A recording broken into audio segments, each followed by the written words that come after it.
हरे कृष्णा।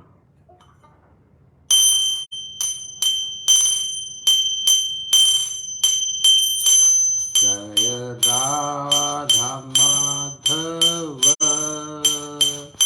कुंज बिहारी, जय राधा माधव कुंज बिहारी, जय गोपी जन वल्लभ गिरिवरधारी, जय गोपी जन वल्लभ गिरिवरधारी, यशोदानंदन ब्रज जन रंजन, यशोदानंदन ब्रज जन रंजन, यमुना तीर वनचारी, यमुना तीर वनचारी, जय राधा माधव कुंज बिहारी, जय राधा माधव कुंज बिहारी, जय राधा माधव कुंज बिहारी।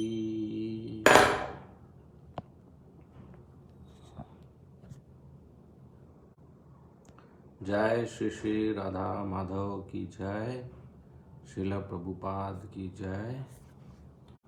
ओम नमो भगवते वासुदेवाय, ओम नमो भगवते वासुदेवाय, ओम नमो भगवते वासुदेवाय। ओम अज्ञानतिमिरन्धस्य ज्ञानाञ्जनशलाकया चक्षु उन्मीलितं येन तस्मै श्रीगुरवे नमः। नमः ओं विष्णुपदाय कृष्णपृष्ठाय भूतले श्रीमते भक्तिवेदांत स्वामी इति नामिने। नमस्ते सारस्वती देवे गौरवाणी प्रचारिणे, निर्विशेषा शून्यवादी पाश्चात्य देशतारिणे।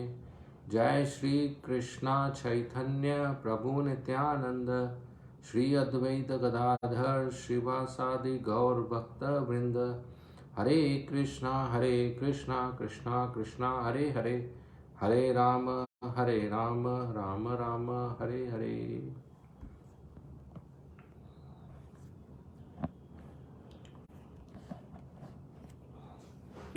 हरे कृष्णा।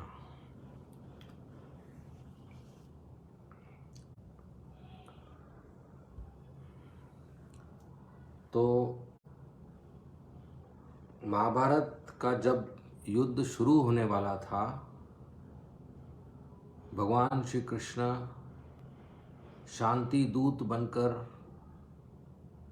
हस्तिनापुर गए युधिष्ठिर महाराज की तरफ से, मगर दुर्योधन ने भगवान श्री कृष्ण का अपमान किया और युद्ध का ऐलान किया कि जब तक युद्ध नहीं होगा वो पांडवों को सुई के नोक बराबर भूमि भी नहीं देगा। तो सबको पता चल गया कि युद्ध होने वाला है कौरवों और पांडवों के बीच में। तो भारत के बहुत सारे राजा बट गए, कोई कौरव के साथ चले गए और कोई पांडवों के साथ चले गए। तो कृष्ण के बड़े भाई बलराम जी, उनको पता था कि जरूर मुझे भी बोला जाएगा दोनों तरफ से। दुर्योधन भी कहेगा कि मेरे तरफ आ जाओ और युधिष्ठिर महाराज भी कहेंगे कि हमारे तरफ आ जाओ। और बलराम जी को पसंद नहीं आया ये बात कि दो भाइयों में युद्ध हो रहा है एक राज्य के लिए। तो ये जो झगड़ा होता है या इंद्र तृप्ति के लिए हिंसा होती है, वो बिल्कुल ठीक नहीं है। हम जानते हैं महाभारत का युद्ध धर्म का युद्ध था, और वो ठीक है, उसमें कुछ गलत नहीं है, क्योंकि भगवान श्री कृष्ण का उद्देश्य है परित्राणाय साधूनाम विनाशाय दुष्कृता, कि साधुओं की रक्षा करना है और दुष्टों का विनाश करना है। तो शुरू से ही भगवान श्री कृष्ण असुरों का विनाश करते थे। पूतना का विनाश किया, तृणावृत को मारा, अघासुर को मारा, बकासुर को मारा, प्रलंबासुर को मारा, उनको तो बलराम जी ने मारा, कंस को मारा, जरासंध को मारा भीम के द्वारा। तो अभी वो चाहते थे कि अभी होलसेल में बहुत लोग एक साथ असुरों को जमा करके मारें, कि रोज एक एक टाइम जा रहा है। तो उन्होंने ये महाभारत युद्ध का आयोजन किया, धर्म का युद्ध। मगर बलराम जी इसमें भाग लेना नहीं चाहते थे, तो वो तीर्थ यात्रा पे जा रहा हूं ऐसा बोल के द्वारिका से चले गए, उन असुरों को मारने के लिए जो अभी भी हैं दुनिया में, लेकिन युद्ध में भाग नहीं लेंगे। जो नहीं आएंगे उनको भी तो मारना है। तो तीर्थ यात्रा के नाम पर वो सरस्वती नदी के किनारे सब तीर्थ स्थान में गए, गंगा यमुना नदी के किनारे सब तीर्थ स्थान में गए, और हर जगह पर गए तो वहाँ पर स्नान किया, वहाँ पर ब्राह्मणों को दान दिया, वहाँ पर साधुओं का संग किया, उपवास किया, मंदिरों में दर्शन किए। तो जब हम तीर्थ स्थान जाते हैं, वृंदावन मायापुर जाते हैं, तो ये जरूर करना चाहिए। वहाँ पर गंगा यमुना में नहाना चाहिए और दान देना चाहिए भक्तों को, और भक्तों उसके संग में कथा सुननी चाहिए, मंदिरों में दर्शन करना चाहिए, परिक्रमा करना चाहिए, तपस्या करना चाहिए, ज़्यादा जप करना चाहिए, ज़्यादा सुनना चाहिए। इससे हमारा भक्ति चार्ज हो जाता है। तो धाम में जाने से हमारा भक्ति का ज़्यादा प्रगति होता है। तो बलराम जी भी हमें सिखा रहे हैं कि वो धाम में यात्रा में गए और नहाए, दान दिया, और ऐसे यात्रा में घूमते घामते वो आ गए नैमी शरणाय। नैमी शरण में बहुत सारे साधुओं का समाज, ब्राह्मणों का समाज, पंडितों का समाज इकट्ठा हुआ था, और एक बहुत बड़ा कार्यक्रम का आयोजन हुआ था। हजारों सालों के लिए ऐसे कार्यक्रम चलते थे, जिसमें विश्व शांति के लिए यज्ञ करते थे। साधु लोगों का यही काम है, पर दुख दुखी। साधु लोग अपने लिए नहीं जीते हैं, वो बाकी लोगों के लिए जीते हैं, कि बाकी लोगों का उद्धार होना चाहिए, बाकी लोगों का दुख का निवारण होना चाहिए, बाकी लोगों का भक्ति होना चाहिए। इसीलिए साधु लोग कार्य करते हैं। शुद्ध भक्त तो मर गए तो सीधा वैकुंठ धाम, गोलोक वृंदावन धाम जाएंगे, तो उनके लिए तो प्रॉफिट है मरना। और जी रहे हैं तो सिर्फ अपना जप करेंगे, भक्ति करेंगे, खुश हैं। लेकिन फिर भी वो घर घर, शहर शहर, देश देश घूमते हैं। इसलिए ये तपस्या है, इसलिए घूमते हैं कि जो लोग कृष्ण को भूल गए हैं उनको कृष्ण को याद दिलाया जाए, उनको याद दिलाया जाए कि कृष्ण उनके हृदय में है, आप उनकी भक्ति करो। श्री प्रभुपाद जी जब पहली बार लंदन गए तो वहाँ पर एयरपोर्ट पे कुछ रिपोर्टर ने उनको पूछा कि आप इधर क्यों आए। तो प्रभुपाद ने कहा, जो आप भूल गए वो आपको याद दिलाने आया हूं। तो उन्होंने पूछा, हम क्या भूल गए? बोला, कृष्ण को भूल गए, गॉड कॉन्शियसनेस को भूल गए, कृष्ण कॉन्शियसनेस को भूल गए, मैं वो याद दिलाने आया हूं। जब गर्ग मुनि आए थे नंद महाराज के घर पे, तो नंद महाराज उनका स्वागत किए, उनके चरण धोए, उनका सेवा किए और उनको प्रार्थना किए कि आप तो शुद्ध भक्त हैं, फिर भी आप हमारे घर पे आए हमारे भले के लिए, क्योंकि गृहस्थ होने के नाते हम लोग अपने कार्यक्रम में इतना व्यस्त हो जाते हैं कि हम कृष्ण को भूल जाते हैं, विष्णु को भूल जाते हैं। तो इस तरीके से साधु लोग नैमिषारण्य में जमा हो गए थे बहुत बड़ा यज्ञ करने के लिए, विश्व शांति के लिए। और तब बलराम जी वहां पर पहुंचे तो सब लोग पहचान गए बलराम जी जो स्वयं भगवान है। कृष्ण भी भगवान है, बलराम भी भगवान है। कृष्ण एक में से दो होते हैं, कृष्ण का विस्तार होता है बलराम जी के रूप में, और फिर बलराम जी पूरी दुनिया का संभालते हैं। बलराम जी से सब अवतार आते हैं, सब विष्णु विस्तार होते हैं, सब कुछ बलराम जी करते हैं। फिर कृष्ण जब बलराम को प्रकट करते हैं उसके बाद सिर्फ अपना बांसुरी बजाते हैं, गोपियों के साथ खेलते हैं, गैयों के साथ खेलते हैं, वो फिर कुछ नहीं करते। सब सृष्टि का संभालना बलराम जी करते हैं अपने अंश और अवतारों से। तो सब नारायण अवतार, नारायण अंश, विष्णु विस्तार, वो सब है वो बलराम जी के शरीर से आते हैं। तो ऋषि मुनि साधु ब्राह्मण पंडित लोग पहचान गए ये तो बलराम जी हैं, स्वयं भगवान हैं। सब लोग खड़े हो गए और उनको प्रणाम किया, उनके पैर छुए, उनको आसन दिया, उनको बिठाया आसन पे।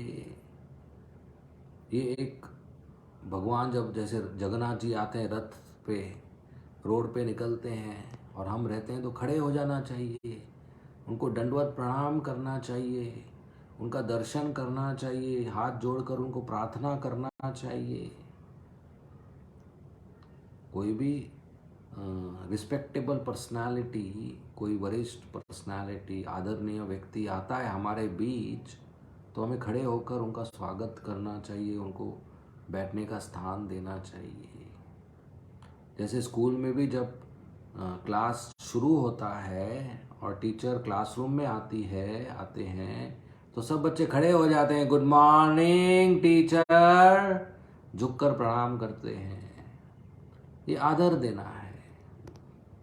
तो बलराम जी को सबने वैसे ही आदर दिया। जब वो आए असेंबली में, सभा में, तो सब लोग खड़े हो गए और उनको आसन दिया, उनका पूजा किया। तो बलराम जी ने देखा कि जो सभा के लीडर थे, जो व्यासासन पे बैठे थे, रोमहर्षण सूत जो व्यासदेव के शिष्य हैं, वो खड़े नहीं हुए, वो व्यासासन पे बैठे रहे।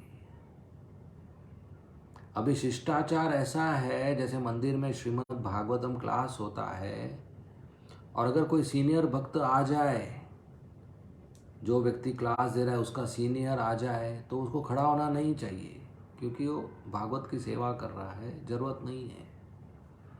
लेकिन ये व्यासासन पे बैठा व्यक्ति कोई सादा व्यक्ति नहीं आया सीनियर, स्वयं भगवान आ गए, फिर उसको खड़ा होना चाहिए था, भगवान का स्वागत करना चाहिए था। लेकिन रोमहर्षण सूत बैठे रहे।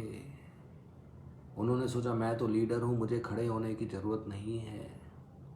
हालांकि वो बहुत ज्ञानी हैं, व्यासदेव से पूरा वेदांत सूत्र सीखे हैं, लेकिन ऐसे ज्ञान का क्या फायदा जिससे व्यक्ति विनम्र नहीं हुआ। तो बलराम जी ने देखा रोमहर्षण सूत बैठे हैं, खड़े नहीं हुए, आदर नहीं किया, तो उनको क्रोध आ गया। बलराम जी ने सोचा कि ये कौन है जो धर्म का पालन नहीं कर रहा है। मेरा अवतार हुआ है ऐसे पाखंडियों और असुरों को सजा देने के लिए।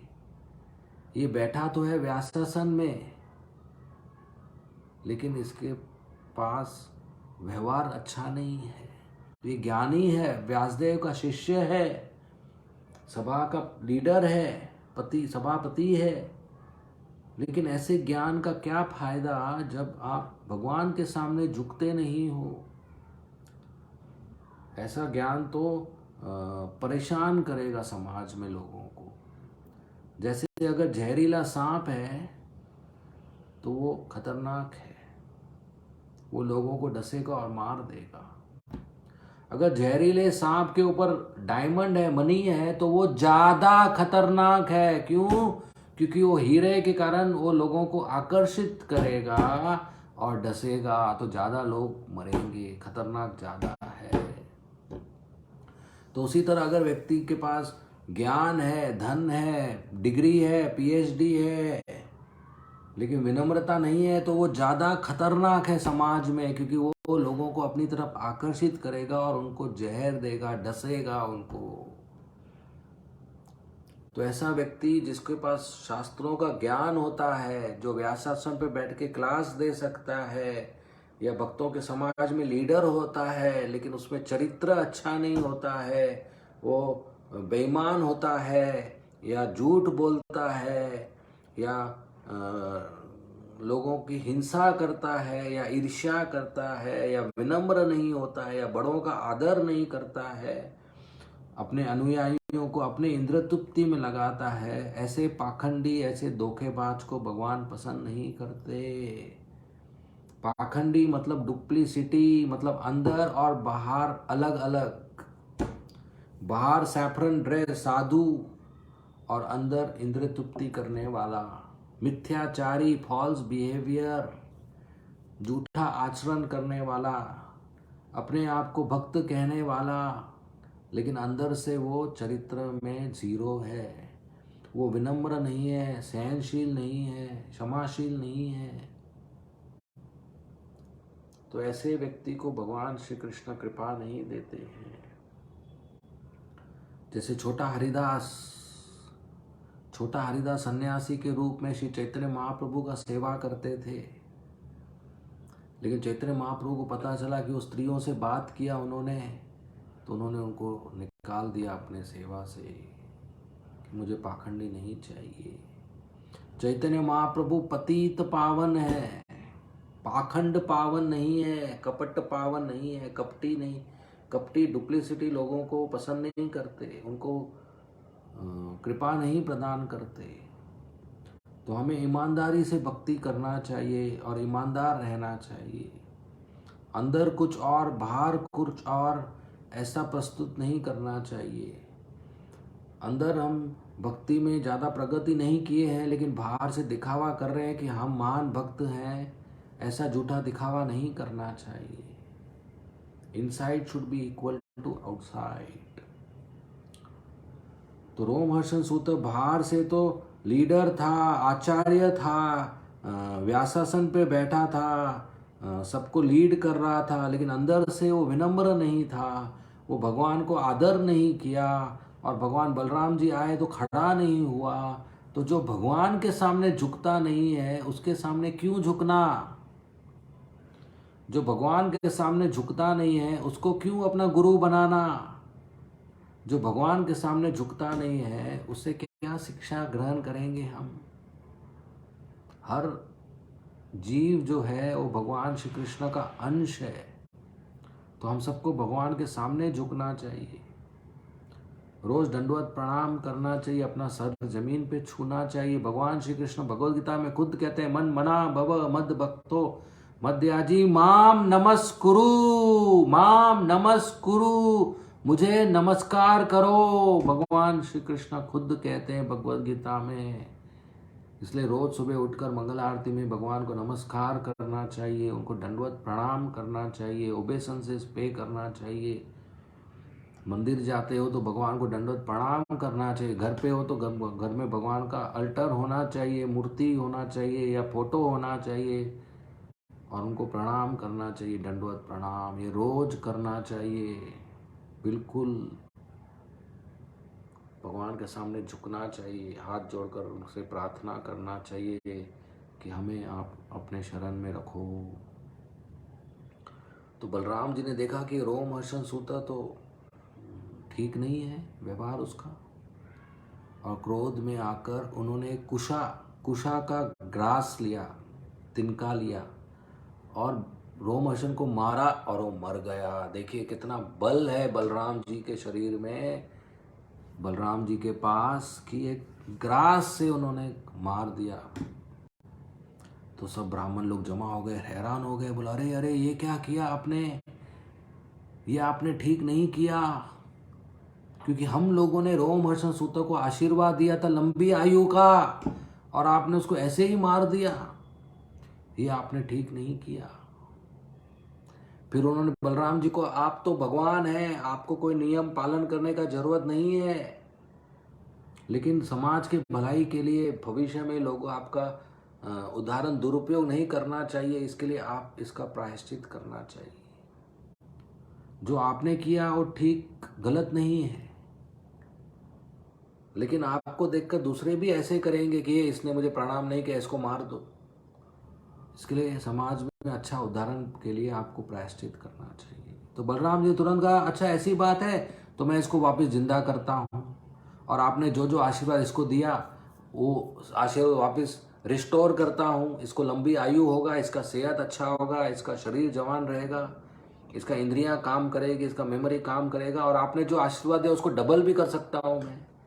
देखिए बलराम जी उसको वापस जिंदा कर सकते थे, इसलिए उनका मारना गलत नहीं है, क्योंकि वो रिवर्स कर सकते थे। हमारा कभी किसी ने अपमान किया तो हमें उनको मारना नहीं चाहिए, हिंसा नहीं करना चाहिए, सहन करना चाहिए। तृणाद अपि सुनी चेना तरोर इवा शही सुना अमानिन मान देना कीर्तनिया सदा हरी, कि पेड़ की तरह सहन करना चाहिए। पेड़ को कोई पत्थर भी फेंकता है तो बदले में फल देता है, बदले में पत्थर नहीं देता। इसलिए भक्त को किसी ने अपमान भी किया तो बदले में उसको कृष्ण प्रेम देना चाहिए। तो उन्होंने बलराम जी को कहा कि आपके लिए ठीक है लेकिन समाज के लिए अच्छा नहीं है। तो बलराम जी ने कहा मैं इसको जिंदा करता हूँ। तो ब्राह्मणों ने कहा नहीं नहीं, आपने इसको कुशा के घास से मारा है और ये कोई भी कर नहीं सकता, इसलिए वो ठीक होना चाहिए, वो रहना चाहिए।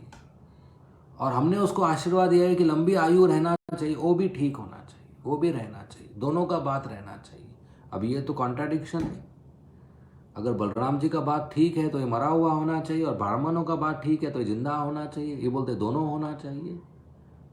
तो बलराम जी ने अपने तरीके से इसका हल किया। बोला रोमहर्षण सूत का जो पुत्र है सूत गोस्वामी, उसको मैं व्यासासन पे बिठाता हूँ और वही आशीर्वाद इसको ट्रांसफर करता हूँ। तो पुत्र के रूप में पिता जिंदा है, कहते हैं पुत्र पिता का अंश है, तो पुत्र के रूप में पिता जिंदा है और आपका काम भी होता रहेगा। और इस तरीके से उन्हें सूत गोस्वामी को व्यासासन पे बिठाया, और वही सब आशीर्वाद जो उन्होंने रोमहर्षण सूत को दिए थे ब्राह्मणों ने, वही उन्होंने सूत गोस्वामी को दिया। फिर उन्होंने ब्राह्मणों को कहा कि ये तो मैंने अपने जो कार्य किया उसका रेक्टिफिकेशन किया, अभी आप बताइए, मैं आपको कुछ गिफ्ट देना चाहता हूँ और मैं क्या प्रायश्चित करूँ वो भी बताइए। देखिए बलराम जी स्वयं भगवान है, उनको ब्राह्मण का सलाह लेने की ज़रूरत नहीं है, लेकिन फिर भी वो ले रहे हैं हमको सिखाने के लिए कि अगर हमसे कुछ गलती हो जाए तो हम खुद को सजा नहीं दे सकते, या खुद को माफ़ी नहीं दे सकते, या खुद को प्रायश्चित नहीं दे सकते। हमें ये अपने बड़ों से मांगना चाहिए या पूछना चाहिए कि हम क्या प्रायश्चित करें, हमें क्या सज़ा प्राप्त होना चाहिए, या हमें क्या रेक्टिफिकेशन करना चाहिए। हम ही गलती करें और हम ही उसके जज बने और हम ही उसका प्रायश्चित और सजा करें, ये फाइल क्लोज नहीं होता है कर्म का। कोई भी हमने गलत काम किया हो या गलती किया हो तो ज़रूर उसका माफ़ी मांगना चाहिए और उस गलती को सुधारना चाहिए, नहीं तो फिर अगला जन्म वही गलती का हमें बहुत बड़ा सजा मिलता है। ये हमें याद रखना चाहिए, क्योंकि कर्म डेबिट क्रेडिट जब तक जीरो नहीं होगा तब तक मुक्ति नहीं मिलेगा। तो अगर मैंने आज कुछ गलती किया और छोड़ दिया मैटर, तो अगले जन्म मुझे उस गलती का भरपाई करना पड़ेगा, इसके लिए और एक जन्म लेना पड़ेगा, तो हमारा मुक्ति अटक जाएगा। इसके लिए हमेशा बड़ों के सलाह से, गुरुओं के सलाह से, वरिष्ठ भक्तों के सलाह से, माता पिता के सलाह से जीवन जीना चाहिए। कुछ गलती हो गया तो माफ़ी मांगना चाहिए और उसको सुधार करना चाहिए और उसे सीखना चाहिए, ताकि हमारा कर्म का फाइल क्लोज हो जाए और हम इसी जन्म वापस भगवान के धाम जाएं। इसलिए हमेशा एक ईमानदार भक्तों के साथ रहना चाहिए, जो हमें मुंह पे बोल सके कि प्रभु ये आपका ठीक नहीं है, इसमें सुधार करो। लेकिन अगर हमारे आजू बाजू कोई बोलने वाला ही नहीं है तो हम वही गलती करते रहेंगे और कमज़ोर हो जाएंगे भक्ति में। वो तो ठीक नहीं होगा। फिर अगला जन्म कुत्ता बिल्ली बनेंगे। इसलिए भक्तों के संग में, भक्तों की संरक्षण में, उनके सलाह में भक्ति करना चाहिए, उनके आदेशों के अनुसार भक्ति करना चाहिए। तो बलराम जी ने कहा कि मैं आप लोगों को कुछ उपहार देना चाहता हूँ और आप मुझे बताइए क्या प्रायश्चित करूँ मैं। तो ब्राह्मण लोग समझ गए और उन्होंने बलराम जी को कहा कि एक असुर है बलवल, ईलवल असुर का बेटा बलवल, वो हर अमावस्या को हर 15 दिन में इधर आता है और हमारे इसमें बहुत तहस नहस करता है, गंदगी फैलाता है। आप उसको मारिए और उसके बाद 12 महीने तक, 1 साल तक आप तीर्थ यात्रा कीजिए, इससे आपका प्रायश्चित हो जाएगा। तो बलराम जी तैयार हो गए उस असुर से मिलने के लिए। तो जिस दिन अमावस्या हुआ, चंद्रमा नहीं था, तो वो असुर आया। असुर के आने के पहले बहुत तूफान आता था, हवा चलती थी बहुत, और उसमें बहुत बदबू आती थी। और वो असुर दूर से ही यज्ञ के ऊपर खून फेंकता था, पेशाब फेंकता था, हड्डी फेंकता था, मांस फेंकता था, मूत्र फेंकता था, मल फेंकता था, पता नहीं गंदगी गंदगी चीजें फेंकता था। तो इससे पूरा यज्ञ खराब हो जाता था, बर्बाद हो जाता था। एक होता है सूची, एक होता है मूची। सूची मतलब साफ, मूची मतलब अनक्लीन, अशुद्ध। सूची मूची कभी मिक्स नहीं होना चाहिए। जब हम टॉयलेट जाते हैं तो मूची हो जाते हैं, तो नहा लेते हैं तो सूची हो जाते हैं। जब हम सोते हैं तो मूची हो जाते हैं, फिर नहा लेते हैं तो सूची हो जाते हैं। सूची शरीर से ही भगवान की सेवा करना चाहिए, जप करना चाहिए, कीर्तन करना चाहिए, मंदिर जाना चाहिए, आरती करना चाहिए, भोग लगाना चाहिए, प्रसाद पाना चाहिए। मूची शरीर में नहीं, मूची वस्तु के साथ भगवान की सेवा नहीं करना चाहिए, तुरंत धो लेना चाहिए। तो ये सब मूची करता था, पूरे प्रोग्राम को खराब करता था। मल मूत्र खून पेशाब ये सब फेंकता था, हड्डी मांस, और जोर जोर से हंसता था। और ये सब आंधी आती थी, गंदगी आती थी, बदबू आती थी, उसके बाद आसमान में वो दिखाई देता था, पूरा काला शरीर पहाड़ जैसा, और लाल लाल बाल, लाल लाल आंखें, बड़े बड़े दांत, और ये सब गंदगी फेंकता था, त्रिशूल के साथ आता था। तो बलराम जी ने देखा पहाड़ जैसा असुर इतना भयानक ब्राह्मणों को परेशान कर रहा है, तो तुरंत उन्होंने स्मरण किया। और उनके 2 शस्त्र हैं, बलराम जी के कौन से 2 शस्त्र हैं, एक है गदा और एक है हल। वो दोनों उनके हाथ में आ गए और ये हवा में विचरण कर रहा था बलवल। तो उन्होंने अपने हल को इतना बड़ा किया कि वो असुर को अटकाया और नीचे खींचा और उसको जमीन पे लेके आए, और फिर गदा से उसके सर पे प्रहार किया और वो मर गया। ऐसे लगा पहाड़ के ऊपर लाल कलर गिर रहा है, उसका सर फट गया और वो मर गया। इतना आसानी से उन्होंने बलवल को मारा। उसके बाद उन्होंने नहाया और सब ब्राह्मणों ने उनको नए कपड़े पहनाए, श्रृंगार किया उनका, उनको कभी न खराब होने वाला कमल के फूलों का माला पहनाया, और इस तरीके से उनका अभिषेक भी किया, और इस तरीके से वो सब खुश हो गए। फिर वो ब्राह्मणों के आदेश के अनुसार, सलाह के अनुसार तीर्थ यात्रा पे चले गए और 12 महीने तीर्थ यात्रा पे गए अपने आप को शुद्ध करने के लिए। तो बलराम जी इतना आसानी से बलवल को मारा और इतना आसानी से रोमहर्षण सूतक को मारा, धर्म का स्थापना करने के लिए। यही बलराम जी हैं जो हमारे हृदय में कृष्ण का स्थापना करते हैं।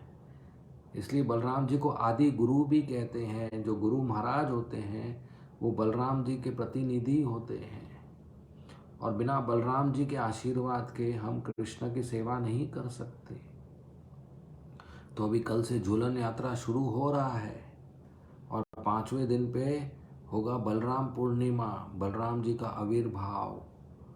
बलराम जी नित्यानंद प्रभु एक ही हैं, लक्ष्मण।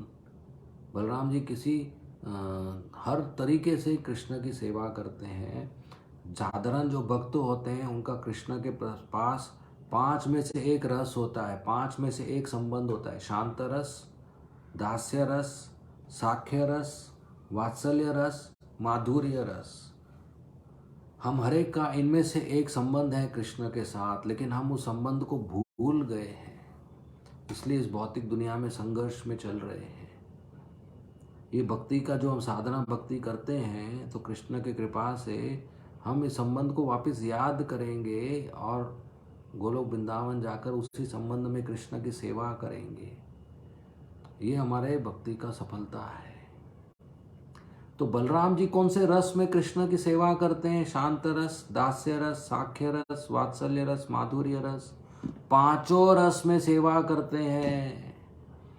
कृष्ण का आसन, कृष्ण का जूता, कृष्ण का मंदिर के रूप में बलराम जी शांत रस में सेवा करते हैं। कृष्ण जिस आसन पे बैठते हैं वो बलराम जी होते हैं। कृष्ण जो जनेऊ धारण करते हैं, जो जूता पहनते हैं, वो बलराम जी होते हैं। कृष्ण का धोती बलराम जी होता है। मंदिर का जो अल्टर होता है, मंदिर का जो सीलिंग होता है, पिलर होता है, फ्लोर होता है, वो सब बलराम जी होते हैं। जो मृदंग करताल है वो भी बलराम जी हैं। नित्यानंद प्रभु हैं जो कीर्तन में कृष्ण की सेवा करते हैं शांत रस में। और लक्ष्मण के रूप में वो दास्य रस में सेवा करते हैं। लक्ष्मण राम जी के दास के रूप में सेवा करते थे, छोटे भाई के रूप में। 14 साल लक्ष्मण सीताराम का सेवा किए जंगल में। रोज दिन में फल फूल लेके आते थे रसोई बनाने के लिए, और शाम को बिछौना बनाते थे, घास काट के आते थे और लकड़ी काट के आते थे कुकिंग करने के लिए।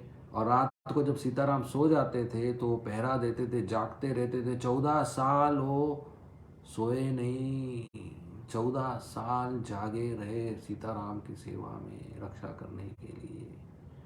हमेशा राम की आज्ञा का पालन करते थे। वो है लक्ष्मण, दास्य रस में सेवा करते हैं।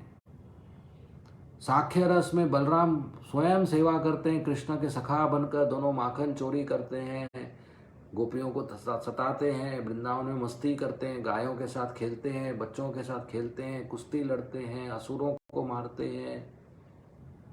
तो साख्य रस में बलराम जी कृष्ण के साथ सेवा करते हैं। वात्सल्य रस में फिर बलराम जी सेवा करते हैं, बड़े भाई के रूप में कृष्ण की रक्षा करते हैं। कृष्ण माटी खाते हैं तो यशोदा मैया को कंप्लेन करते हैं कि कृष्ण ने माटी खाया। और जब वृंदावन में कोई असुर आता है तो बलराम जी कृष्ण को छुपाते हैं और खुद आगे खड़े हो जाते हैं कि कृष्ण तुम पीछे रहो, मैं देख लूँगा इस असुर को। और ये बड़े भाई के रूप में कृष्ण की रक्षा करते हुए उनकी सेवा करते हैं। ये वात्सल्य रस। और माधुर्य रस, अनंग मंजरी के रूप में बलराम जी कृष्ण को मंजरी भाव में सेवा करते हैं। राधा रानी के सखियाँ होती हैं और सखियों के असिस्टेंट होते हैं मंजरी, तो मंजरी भाव में वो कृष्ण की सेवा करते हैं। तो ये बलराम जी जो पांचों रस, शांत रस, दास्य रस, साख्य रस, वात्सल्य रस, माधुर्य रस में सेवा करते हैं। तो बलराम जी का एक मतलब है बल राम। बल मतलब शक्ति, बल शारीरिक बल, और राम मतलब खुशी, आनंद का स्रोत, सोर्स ऑफ हैप्पीनेस। तो बलराम जी वो हैं जिनको इतना शारीरिक शक्ति है, बल है, आध्यात्मिक बल है, और वो उसका इस्तेमाल करते हैं कृष्ण की सेवा में। उसे बहुत आनंद आता है उनको। जैसे प्रलंबासुर को एक मुक्के से मारा उन्होंने, धेनुकासुर को मारा, रोमहर्षण सूत को मारा, आसानी से मार दिया। तो वो बलराम जी हैं। तो हमें भी अपने जीवन में भक्ति करने के लिए बल चाहिए। कौन सा बल? जिम में जाकर शरीर का बल नहीं चाहिए, काजू पिस्ता खाकर। आध्यात्मिक बल चाहिए, स्पिरिचुअल स्ट्रेंथ। विश्वास चाहिए कि अगर मैं कृष्ण की सेवा करूं तो मुझे और कुछ करने की जरूरत नहीं है। मेरा सब जरूरत पूरा हो जाएगा, मेरा सब इच्छा पूर्ण हो जाएगा, मेरी सब सिद्धि हो जाएगी। मुझे और कुछ भी करने की जरूरत नहीं है। If I serve Krishna, I don't have to do anything else. तो ये जो विश्वास है, ये जो डिटर्मिनेशन है, ये जो बल है, वो बलराम जी प्रोवाइड करते हैं, बलराम जी हमें देते हैं। सिर्फ उनके ही आशीर्वाद से हम कृष्ण की भक्ति कर सकते हैं, कृष्ण की सेवा कर सकते हैं।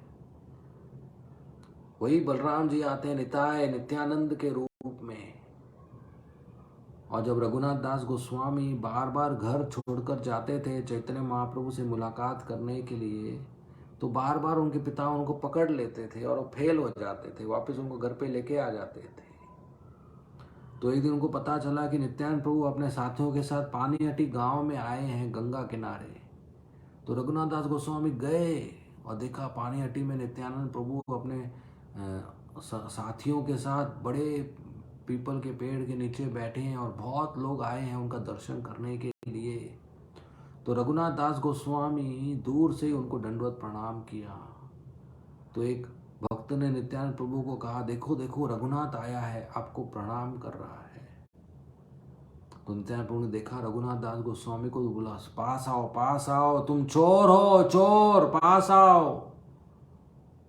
इतना बड़ा रघुनाथ दास गोस्वामी बहुत अमीर थे, बहुत बड़ा महल था उनका, बहुत ऐश्वर्य था, करोड़ों रुपए थे उनके पास। उनको थोड़ी चोरी करने की इच्छा है, तो भी उनको चोर बोल दिया। क्यों बोल दिया चोर? क्योंकि रघुनाथ दास गोस्वामी बिना नित्यानंद प्रभु की कृपा के, बिना नित्यानंद प्रभु से आशीर्वाद लेकर चैतन्य महाप्रभु को हासिल करना चाहते थे। अगर आप किसी की वस्तु लेते हो बिना उसके पूछे तो आप चोर हो। तो बिना नित्याय के पूछे चैतन्य महाप्रभु प्राप्त नहीं होते हैं। अगर बिना नित्याय के परमिशन के आशीर्वाद के हम चैतन्य महाप्रभु को प्राप्त करने की कोशिश करते हैं तो हम चोर हुए, क्योंकि चैतन्य महाप्रभु नित्यानंद प्रभु के प्रॉपर्टी है। तो बिना नित्यानंद के आशीर्वाद के गौरांगा प्राप्त नहीं होते, चैतन्य महाप्रभु प्राप्त नहीं होते हैं। वही निताई, वही बलराम निताई बन के आए। जब कृष्णा चैतन्य महाप्रभु के रूप में आए तो बलराम नित्यानंद प्रभु के रूप में आए। तो द्वारका में कृष्ण बलराम है, उसके पहले त्रेता युग में राम लक्ष्मण है, तो अभी गौर निताय हैं।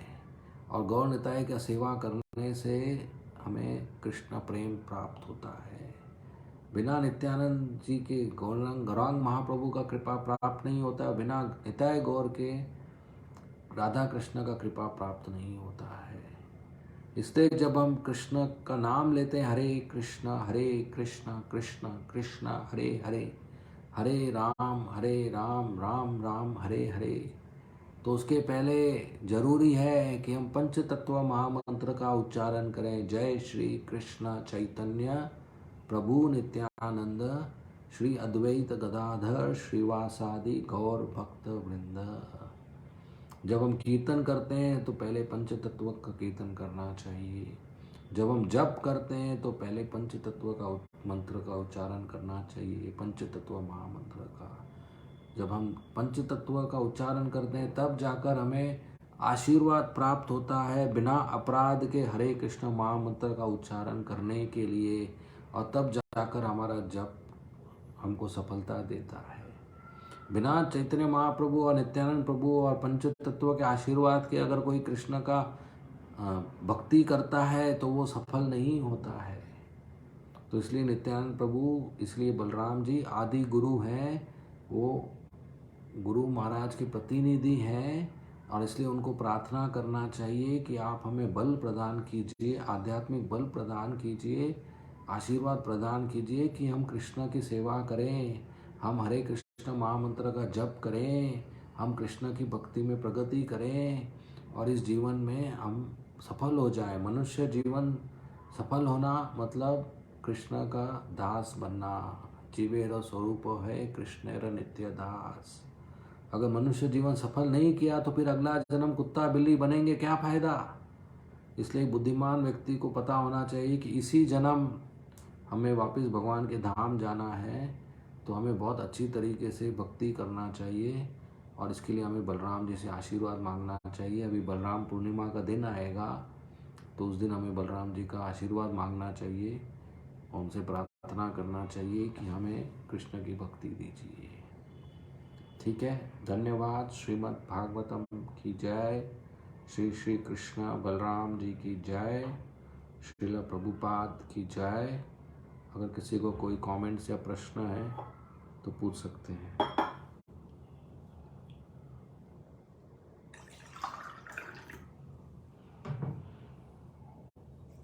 हरे कृष्ण प्रभु जी। हाँ संतोष, हरे कृष्ण। प्रभु जी, मेरा सवाल ये है कि अगर हम कोई गलती करते हैं और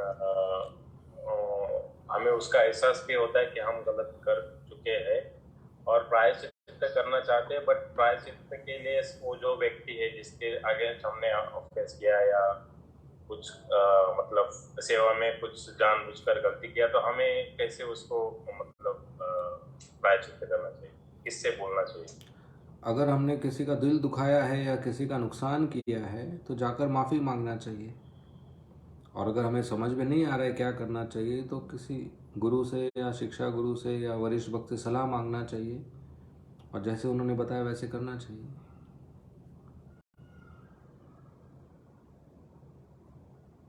सपोज प्रभु जी, वो अगर व्यक्ति सामने नहीं है, मतलब वो कहीं दूर गया हो तो आजकल तो फ़ोन भी करते हैं, फ़ोन करो।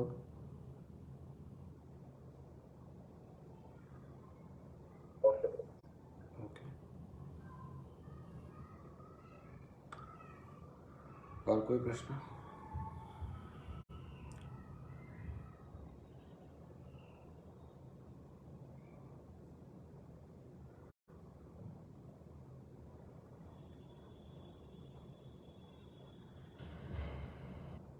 Any questions?